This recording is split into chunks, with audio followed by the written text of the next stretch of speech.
quiet borderlands of Texas, a 95-year-old woman was about to do something no one saw coming.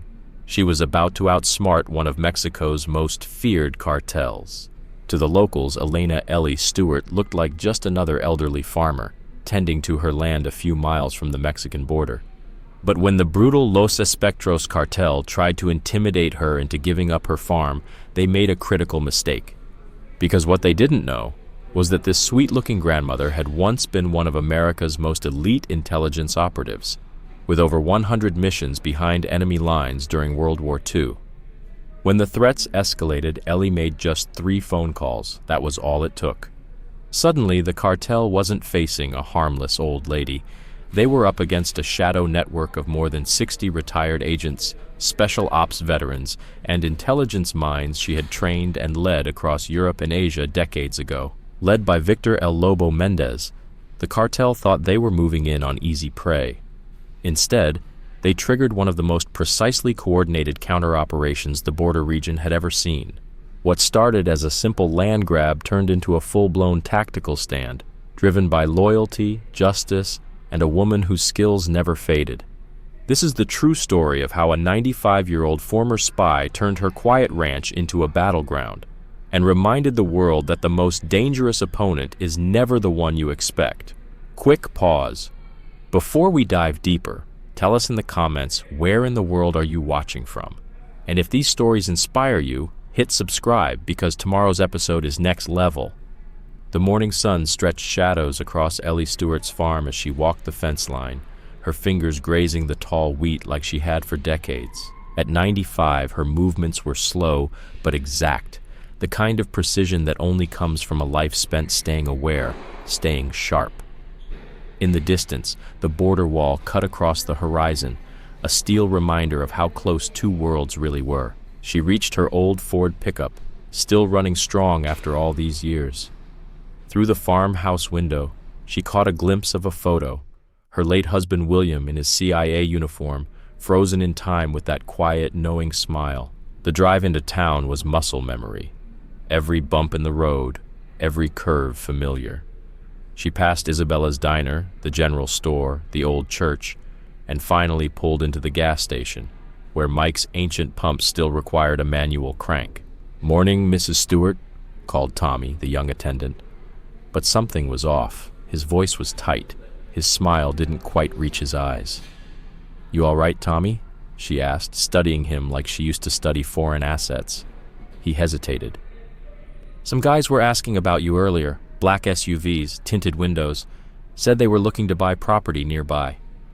Ellie's face stayed calm, but her mind registered every detail. "Is that so? What did you tell them?" "I just said your farm's been in your family for decades, that it wasn't for sale. They didn't like that." Inside the general store, the air felt just as tense. Martha, the owner for over 30 years, barely looked up. 2 well-dressed men stood by the counter. When Ellie walked in, all eyes turned. One stepped forward. "Mrs. Stewart," he said with a practiced smile, "I'm Jorge Vega. My associate and I were hoping to speak with you." Ellie didn't rush. She slowly picked out her usual items. "I don't believe we have anything to talk about, Mr. Vega." "On the contrary," he said, stepping closer. "We represent a development group with interest in your area. Your land, in particular." "My land's not for sale," Ellie said, her voice calm but resolute. Vega's smile tightened. "Perhaps we could discuss it over coffee. Our employer is prepared to be very generous." Ellie paused. "And would your employer be Victor Mendez, El Lobo?" The temperature in the room dropped. Martha ducked behind the counter. Tommy stepped back. Vega's face shifted. "You're well informed, for a farmer. And you're surprisingly careless, for a cartel enforcer," Ellie replied. "Did El Lobo really think I wouldn't know who was snooping around my land?" The second man reached for his jacket, but Vega held him back. "This could have been simple," he said coldly. "Now it's complicated." Ellie calmly placed her groceries on the counter, counted out exact change, and said without flinching, "That's your second mistake." Now things were getting serious. Ellie walked past the cartel men without a word, her back straight, her steps calm and deliberate. She reached her truck just as Jorge called after her, his voice sharp. El Lobo doesn't take no for an answer, old woman. Think carefully about your position. Ellie didn't flinch. She started her engine and glanced at them through the rearview mirror. They got into their black SUV just like she expected. They wouldn't follow. Not yet. First, they'd report back to their boss. Tell him about the old lady who wasn't afraid, the one who knew far too much. Back at the farm, Ellie headed straight for her study. Behind her husband William's photograph, the one where he wore his CIA uniform with quiet pride, was a safe. The combination hadn't changed in 20 years. Inside were 3 phones, each one a direct line to people she hadn't spoken to in decades. People who owed her everything, their freedom, their lives, their second chance. She picked up the first phone, pausing for just a second. Los Espectros were about to learn a lesson about underestimating a woman because of her age, about the danger of assumptions, and about how appearances can lie. As the sun dipped below the horizon, casting long shadows across her land, Ellie Stewart began to plan. She hadn't survived behind enemy lines, hadn't trained multiple generations of field agents, just to be pushed around by cartel enforcers in her own home. The first call went to Ruth Henderson, her old analyst, razor-sharp and loyal. The second to Frank Thompson, the operative she once pulled out of Berlin under enemy fire.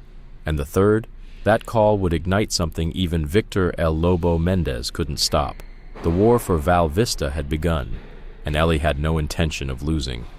Just as the last light touched the skies over Val Vista, Ruth Henderson arrived. Her sleek silver Mercedes looked out of place on the dusty road, but the woman who stepped out moved with quiet precision, the kind you only get after decades spent decoding threats and predicting moves before they happened. At 75, Ruth was 2 decades younger than Ellie, but their bond had been forged in Cold War fire, forged in missions that never made it into any official record. "I figured our reunion would be over coffee," Ruth said with a dry smile as she hugged Ellie. "Didn't expect a drug war." Ellie led her inside, where maps covered the dining room table. Detailed grids of the region, border patrol routes, recent cartel activity. "They're not just running drugs anymore," Ellie said, pointing to marked zones. "Los Espectros are setting up routes, infrastructure. They want permanence." Ruth scanned the maps, her mind already calculating patterns. "Your land sits at a critical junction. From here, they could monitor border patrol, civilian routes, everything." "They've been pushing north," Ellie said. "Testing weak points. They think my farm is just an old woman's retirement plan." Outside the window, a black SUV crept past, the third in less than an hour. "They're already watching," Ruth noted quietly. "Professional surveillance. Not street punks." "No," Ellie agreed. "Worse. They're confident. They think they're untouchable." She opened a cabinet and pulled out an old yellowed file. "Remind you of anyone?" Ruth looked at the faded photo. Berlin, 1944. A high-ranking Nazi officer, arrogant, untouchable. "Colonel Mueller," she said, "the one who thought a woman could never outmaneuver him." Ellie nodded. "Men like that never change. They underestimate the wrong people." As they spoke, more vehicles began to appear, gathering near the abandoned gas station 2 miles down the road. Los Espectros were moving in, bold and unafraid. "Frank Thompson will be here by morning," Ruth reported, glancing at her secure phone. "He's bringing friends, operators who've been waiting for a real cause." "And the rest?" Ellie asked.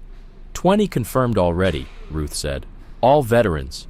People whose lives you changed. The network still remembers." Ellie nodded. Loyalty like that doesn't fade. A knock at the door broke the silence. It was Isabella Ruiz, the diner owner, nervous, eyes wide. "Mrs. Stewart," she whispered. "They're in town, 30, maybe more, taking rooms at the motel, asking questions about you and your land." Ellie thanked her. She didn't have to ask which side Isabella had chosen. "They'll start with fear," she said once the door closed. "Vandalism, threats, isolation, classic cartel playbook." "But they've never gone up against someone," Ruth said with a slight grin. who wrote the book on counterintelligence. As night fully fell over Val Vista, Ruth's laptop came alive, linking them to the others. Old friends, old allies, retired CIA, special forces, analysts, operatives who hadn't forgotten the woman who once led them through fire. And while black SUVs prowled the town, motorcycles roared down side streets, and cartel men in expensive shirts with cheap threats spread through local businesses. Inside that farmhouse, a far more dangerous force was waking up. Ellie Stewart wasn't just defending her farm, she was lighting the fuse. They were making it clear. Resistance would come at a price. "They're moving faster than I expected," Ruth said, her eyes on another convoy of dark vehicles rumbling past. "Mendez must be personally invested in this." "Good," Ellie replied, her voice carrying the same quiet steel that had guided covert operations across continents. "The more resources he throws at this, the more exposed he becomes." Ruth gave a small, knowing smile. "You remember Santiago? The op where you turned an entire drug lord security force against him?" "That was 30 years ago," Ellie said. "But the principles haven't changed," Ruth replied. "No, they haven't," Ellie nodded. "Men like Mendez build their empires on fear and money. Take those away, and they fall." She pointed to the map spread across the table, where their initial countermeasures were already marked. A ping sounded from their secure channel. Message received. Frank Thompson had just crossed into Texas. And he wasn't alone. He brought with him a team of former special operators, the kind of men who didn't hesitate when the name Elena Stewart came up. For them, this wasn't just about land. This was about loyalty. "It's starting, isn't it?" Ruth asked, reading the look in Ellie's eyes. "No," Ellie said, stepping toward the window as another cartel SUV drove by.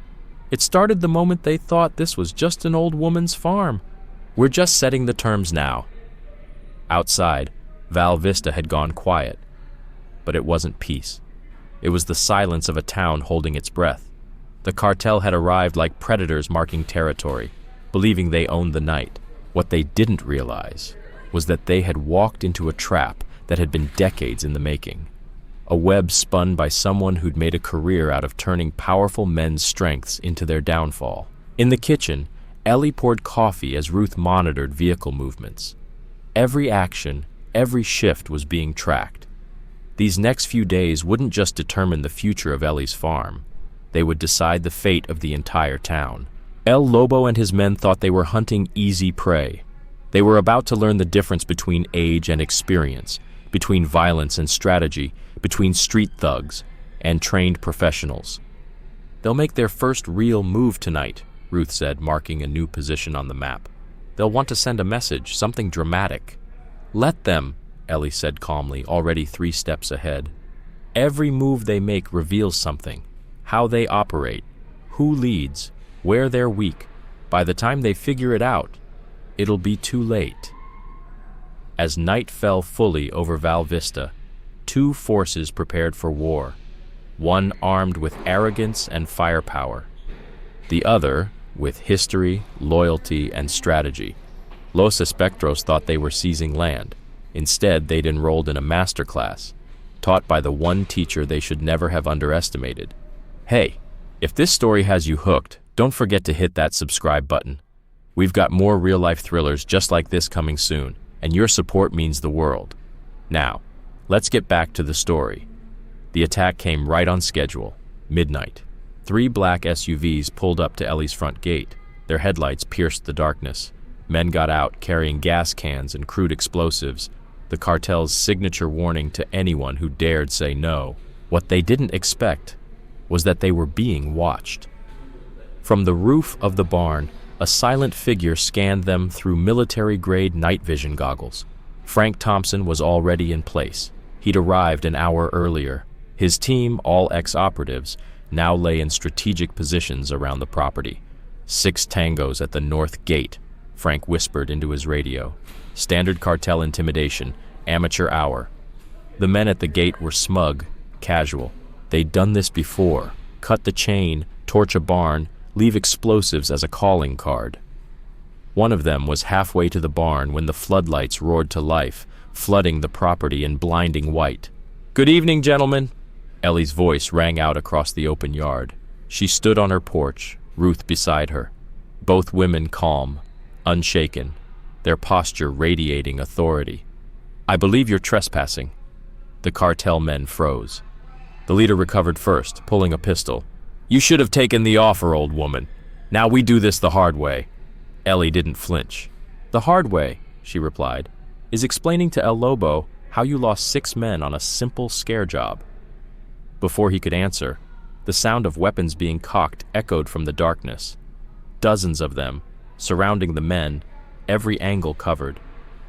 Frank's team had them locked down, trained, ready, hidden for hours, waiting for this exact moment. The leader spun in panic, his pistol flicking side to side. "What is this?" "This," Ellie said, her voice like cold iron, "is your education. Leave the gas, take your men, and tell El Lobo this farm isn't worth his time." For a long second, nothing moved. The tension was thick, violent, explosive. Then, survival instinct kicked in. The cartel men backed away, dropping their gas cans, their bravado evaporating under the weight of something they couldn't fight, a force they didn't understand, a woman they had never seen coming.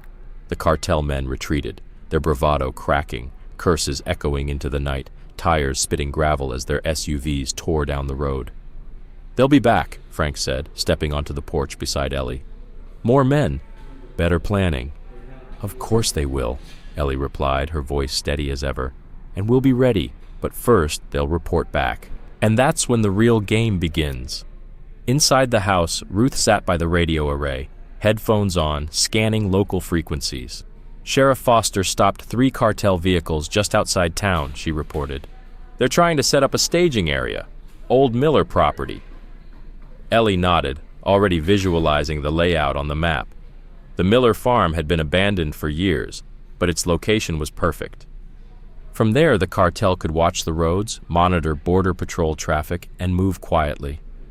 "They're building a perimeter," Ellie muttered. "My farm's just one piece." In town, Los Espectros were applying pressure in subtler ways. Isabella's diner had gotten a friendly suggestion that certain customers should stop showing up. The gas station's prices had mysteriously spiked. Deliveries to the general store were suddenly delayed. Sheriff Michael Foster was trying, but with just 3 deputies and limited resources, he was fighting a war with no backup. "He's a good man," Ellie said, watching one of his patrol cars drive past the farm. "But he's playing by rules the cartel doesn't even acknowledge." Outside, Frank's team had quietly fortified their positions. Observation posts hidden along the tree line, vantage points disguised in the terrain. These men had fought in Iraq, Afghanistan, and places no map names. Cartel scare tactics didn't rattle them. Dawn broke in hues of violet and gold. A calm sky above, but something had shifted. Last night's failure had embarrassed the cartel. That meant they'd have to strike back. "They're calling in reinforcements," Ruth said, watching encrypted chatter scroll across her laptop. 20 more. Cross-border, professionals, not street-level enforcers." Ellie didn't blink. "And on our end?" 8 more arrived overnight. Special Forces, CIA, even 2 FBI analysts. You remember Hamburg? Ellie smiled faintly. How could she forget? Hamburg had been one of the most intricate operations of her life. A joint mission that prevented a terrorist attack and kept every American trace wiped clean. The analysts who worked it never forgot her name. A truck pulled into the driveway, a construction company logo painted on the side. The driver, a former Navy SEAL, hopped down and started unloading supplies for the next phase of the plan. "The cartel's gonna target the town next," Ellie said, scanning her notes. "Isolate us. Turn the community against us. Standard procedure. Create fear, offer protection, take control." Frank checked his weapon out of instinct, the habit of a lifetime in the field. "They're already trying. Isabella's boy spotted their surveillance team this morning. He reported it to us, not them." That was the moment Ellie had been waiting for, the tipping point. Fear could either break a town or forge it stronger. Val Vista was about to become a battlefield. but not the kind the cartel understood. Ellie turned to Ruth. "Activate the second team," she said. "It's time El Lobo sees who he's really dealing with." As the sun rose over Val Vista, two forces prepared for the next phase. Los Espectros would respond with violence, threats, brute force. Ellie's team would answer with something far more dangerous, something the cartel couldn't see, couldn't touch, and couldn't understand. Because while El Lobo's men spent the night loading guns and planning retaliation, Ellie's network had been doing something else entirely. They were building a web of intelligence, of surveillance, of quiet community resistance. And every piece was set to turn the cartel's own playbook against them. The real battle for Val Vista was about to begin. Not far from town, inside a heavily armored SUV, Victor El Lobo Mendez stared out through tinted windows, watching, waiting, planning. He didn't usually get involved personally, but last night's failure had struck a nerve. A simple intimidation job had turned into a disaster. He turned slowly to his men. "Tell me again," he said, his voice dangerously calm. "Every detail." The leader of the failed team swallowed hard. "We approached as ordered, but they were waiting. Trained operatives, military gear, the old woman." He paused, unsure how to finish the sentence. "She knew we were coming." El Lobo said nothing. He tapped a finger against the armrest, slow, deliberate. His silence spoke volumes. For the past 5 years, he had transformed Los Espectros from a low-level smuggling outfit into a major cartel, disciplined, structured, untouchable. And now, an old woman had made them bleed. Victor El Lobo Mendez had built Los Espectros into one of Mexico's most feared cartels, and he hadn't done it by tolerating failure. "Find out everything about Elena Stewart," he ordered coldly. "Everyone she speaks to, everywhere she goes. I want to know why a so-called farmer has military contractors protecting her land." Back in town, the cartel was already making their response to last night's humiliation painfully clear. Before sunrise, the windows of Isabella's diner were shattered. A supply truck headed for the gas station was hijacked just outside the city limits. Warnings, small but escalating. Sheriff Foster stood inside the diner taking photos of the damage, his deputies collecting shaken statements. "This is the third incident this morning," he said over the phone to Ellie. "They're sending a message." "No," Ellie replied, studying the map as Ruth marked the locations. "They're not sending a message. They're establishing control, corridor style, piece by piece." From an old church tower, Frank's team watched as cartel vehicles set up makeshift checkpoints along key roads. No uniforms, no official blockades. Just cars parked with precision, men loitering with weapons clearly visible, watching, recording, tracking. "They're studying the town," Ruth said, flipping through fresh surveillance photos. "They're learning the flow, the habits, identifying pressure points." Ellie nodded. She'd seen it before. Sarajevo, Beirut, Bogota. First came the surveillance, then the offers, then the control. They'll start recruiting next. Promise protection, offer jobs to bored young men, create dependence, then claim ownership. By late morning, more cartel operatives were trickling into Val Vista. They came in quietly, dressed like tourists, until you noticed the weapons under their jackets, and the way they moved, disciplined, efficient. "El Lobo isn't just sending thugs," Frank reported. "These guys are trained. Veterans of Mexico's cartel wars. 40 new arrivals since dawn. 3 command posts so far, the warehouse, the abandoned motel, and the gas station on Route 9. Ellie traced their positions on the map. They're forming a triangle. Any assault on one location can be covered from the other two. Smart, defensive. But while the cartel focused on dominance, Ellie's network focused on data. Ruth's team had tapped into local security cameras, building a digital map of cartel movements. Retired intelligence officers, blending in as tourists, quietly observed the town. They weren't just passing through, they were documenting everything. Inside the general store, Martha tracked which businesses received cartel visits, passing info through casual conversations disguised as small talk. The town was learning, watching, adapting, and the cartel couldn't see it because they didn't know what a real resistance looked like. At noon, El Lobo made his first public move. He strolled into Isabella's diner like a man who owned the place, tall, impeccably dressed, calm, confident, the type of calm that comes from knowing people fear you. "Mrs. Ruiz," he said, flashing a practiced smile, "such an unfortunate incident. Please allow my men to help clean up."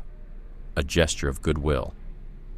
Isabella, already briefed by Ellie's team, didn't flinch. "That's very kind," she said smoothly, "but the community's already helping. We take care of our own." El Lobo's smile remained, but his eyes darkened. Through the window he saw it, townspeople shoulder to shoulder fixing what his men had broken. Unity, defiance. "Community is important," he said, "but these are dangerous times. Towns like this need protection. My organization can provide that." "We already have protection," Isabella replied, "from Sheriff Foster, from each other, and from people who actually care about Val Vista." The rejection landed hard. El Lobo's jaw tightened. He placed an untouched cup of coffee on the counter, along with a stack of cash far exceeding the bill. "Think about my offer, Mrs. Ruiz," he said coolly. "Val Vista is going to change. The only question is whether you change with it or get left behind."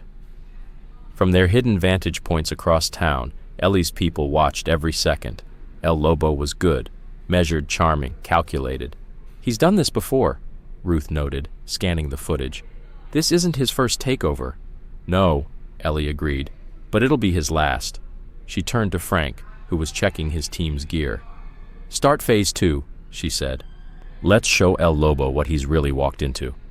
As evening approached, the cartel presence intensified. More vehicles, more weapons, more posturing. They were building a shadow infrastructure, trying to dominate through sheer intimidation. But what they didn't know was that every checkpoint, every movement, every conversation was being tracked, analyzed, predicted, because Ellie and her team weren't just responding. They were orchestrating. They weren't just fighting back. They were turning the cartel's tactics against them. El Lobo thought he was seizing territory. He didn't realize he'd walked into a war, one planned for decades, by a woman who'd already outlasted bigger enemies and buried them. And as Ellie watched the sun dip below the horizon, painting her land in gold, she didn't feel fear. She felt ready. In a remote Texas town called Val Vista, something impossible was hidden beneath the soil, something so dangerous it had to be contained not by walls, but by memory. At the center of it all was Elena Stewart, a 95-year-old former intelligence officer who'd spent her life guarding a secret the world was never supposed to know. When a brutal cartel named Los Espectros tried to take her land, they had no idea they were stepping into a trap designed over 50 years ago. Ellie didn't just fight back with weapons. She activated a hidden network, former CIA, special ops analysts, all tied to her by missions long buried. The cartel's attacks on the town only strengthened Val Vista's resistance, uniting the community instead of breaking it. But the truth was the cartel wasn't there for drugs. They wanted something buried far deeper. Old Cold War documents revealed the real reason: a secret underground facility built not to hide weapons, but to contain something that defied reality itself, an anomaly, a place where physics broke down and time bent. And now, it was waking up. Both the cartel and the U.S. government raced to uncover it, but neither fully understood what they were dealing with. Reality began to warp. Shadows bent the wrong way. People experienced memories that weren't theirs. Val Vista stood on the edge of becoming something else entirely. Ellie's answer wasn't firepower, it was memory. She asked the townspeople to anchor themselves to one perfect moment from their lives. That moment would become part of a stabilizing web, a human barrier to keep reality from unraveling. But it came at a cost. Each person would lose other memories, becoming living monuments to that one chosen truth. As more people anchored their memories, the town became more stable, more real. But the anomaly still pulsed at the center. It needed one final anchor. The moment Ellie and her husband William chose to dedicate their lives to protecting the world from what lay beneath. She gave up everything else, her past, her identity, except that one perfect memory. And in that moment, reality solidified. Val Vista transformed into humanity's anchor point, a town held together by the pure, unshakable memories of its people. The cartel fell, the government stepped back, and the anomaly was sealed, not with steel, but with certainty. Visitors today might see just another small town, but behind every smile, every familiar corner, lies a memory so vivid it holds the very fabric of reality in place. This is the story of Val Vista, not just a town, but the memory that keeps the universe from falling apart.